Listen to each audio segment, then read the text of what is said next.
Thank you. As I'm going along my path and developing and expanding, I've come upon something that I'm contemplating right now. Things have been really manifesting and coming up, and they feel really good. But I've noticed that things are slowing down. So I'm starting to really look at that, and I'm following my thoughts. And I'm finding that Well, we just want to say, we want to hear everything you want to say, but the reason things slow down is not because you take your attention off of them. That's not what causes things to slow down. It's only the introduction of contradictory thought to it that slows it down. That was big. Can you take that home with you? My creations don't slow down because I've taken my attention away from them, because the vortex is full of them and the cooperative components are there, and law of attraction is bringing it about, and my inner being's all over it too. So it's not slowing down because I need to give more attention to it and drag it along in a better way. It's slowing down because I'm thinking contradictory thoughts about it, period. Okay. Well, that's good to know. That's good to know, because the tendency is to think, oh, I need to work harder at this. And often the working harder at it is the effort factor that is slowing it down. Because think about it. I've got to get after this. What you're saying is, I don't trust the universe and its natural evolution. That's like stomping on the ground. Come out, corn. Come out. Come out. It's not coming out. It's not coming out. All right, I'll stay here all night. Okay. Well, and another part of that is that I find I'm watching my thoughts, and I have passive thoughts that aren't feeling great. They're reliving past situations well, we with were just family talking about members. that. And so I'm thinking that those thoughts aren't Now, did you hear- allowing me. Yeah, exactly. In the allowing mode. We got it all figured out. And then that's so. So did you hear us earlier say that people spend 90% of their time thinking, instead of 90% of their time allowing?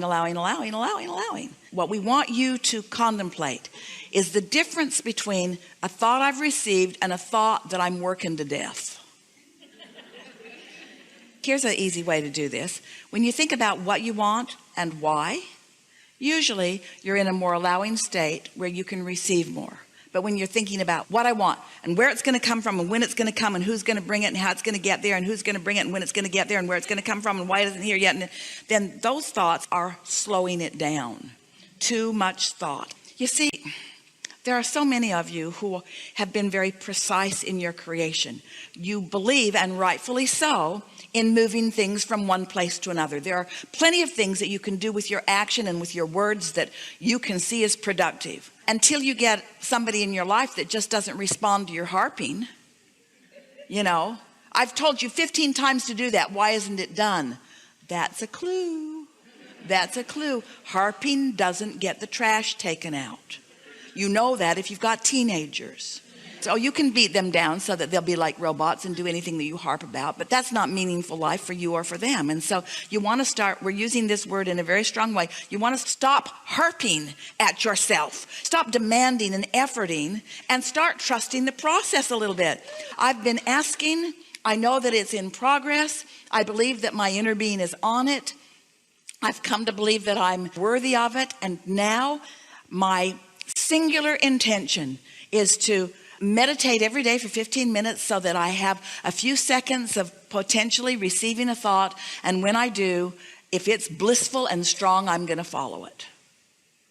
But we really would like you to think a little bit. Most of your impulses to act are not coming from that reception of that thought. It's from some other reception of some other thought. Esther's been really asking of herself, because quite often she'll get an impulse to do something, like the impulse to fire someone.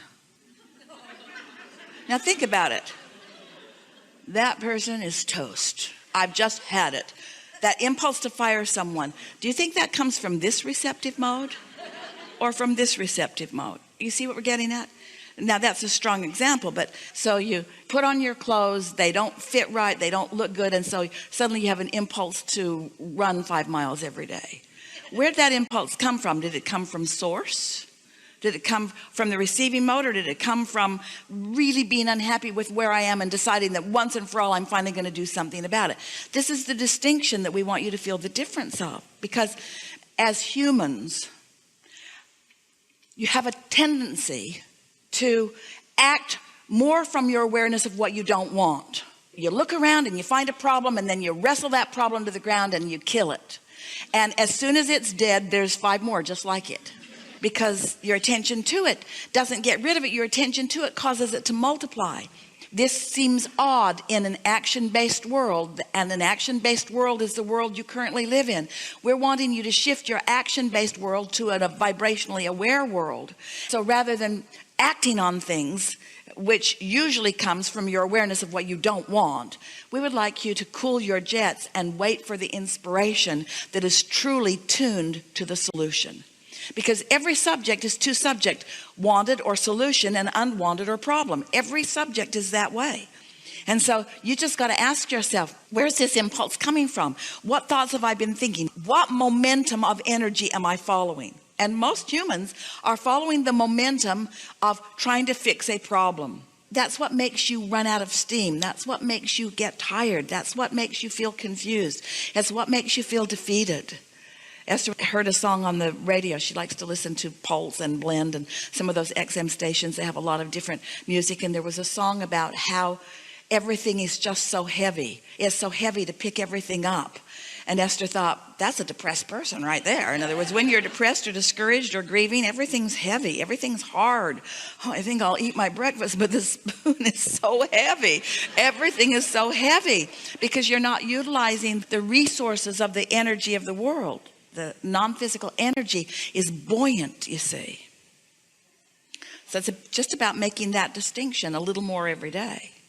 So how do we train ourselves? Right now, I'm watching my thoughts. For a while, we called this the science of deliberate creation, and then a lot of you were watching your thoughts too much. So that's when we began calling it the art of allowing, because when you say, I'm not going to think about that, you're thinking about it.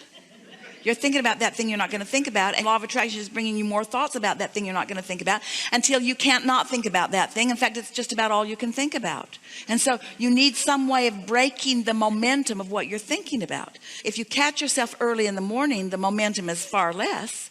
It's not about changing that thought. It's about thinking another thought. It's about giving more airtime, more focus time to what you do want and less to what you don't want. If you could think about thoughts and beliefs and momentum, can you see how they all go together? A thought and a belief and momentum and law of attraction. Those are all the same conversation, aren't they?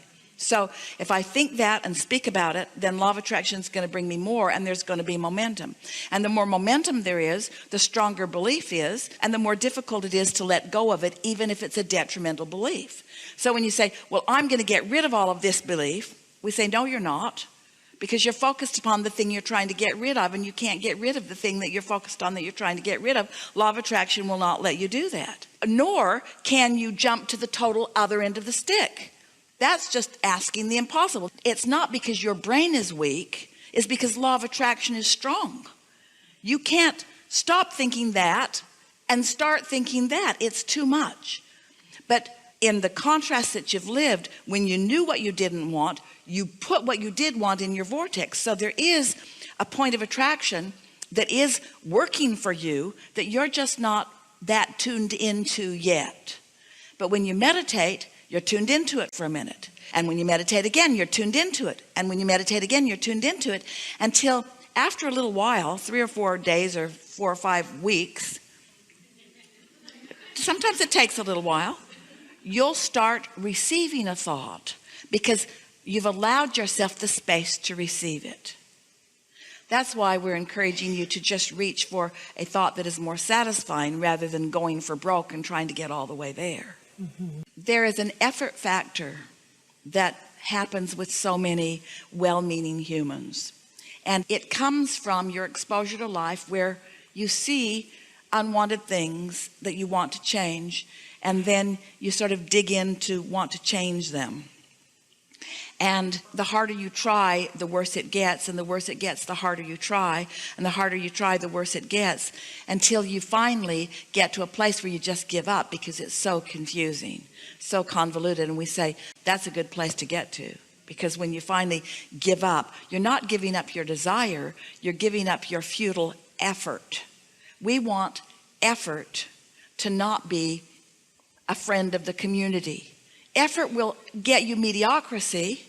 Effort will help you move things from place to place. Effort matters, but inspired action is what you're reaching for.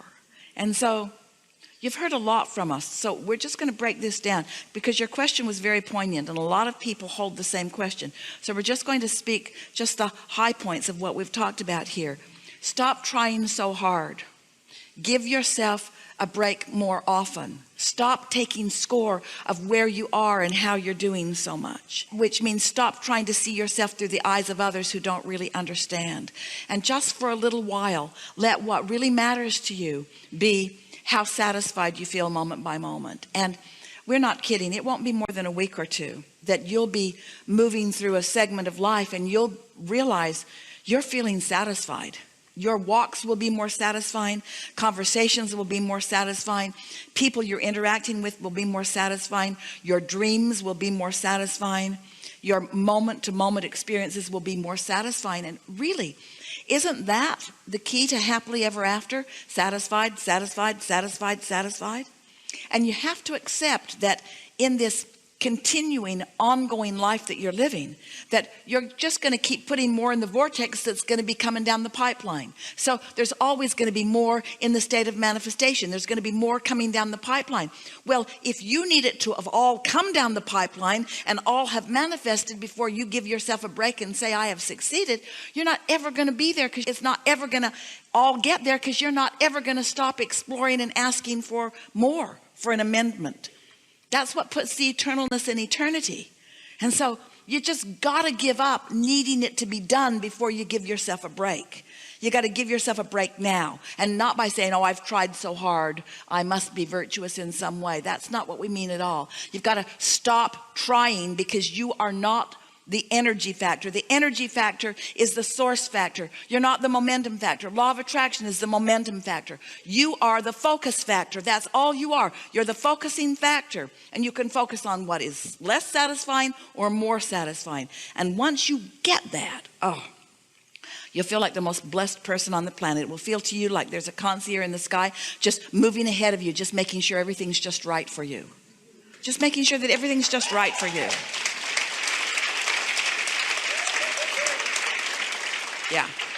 Yeah. Enough? Yes. Really thank you good. very much. Really good.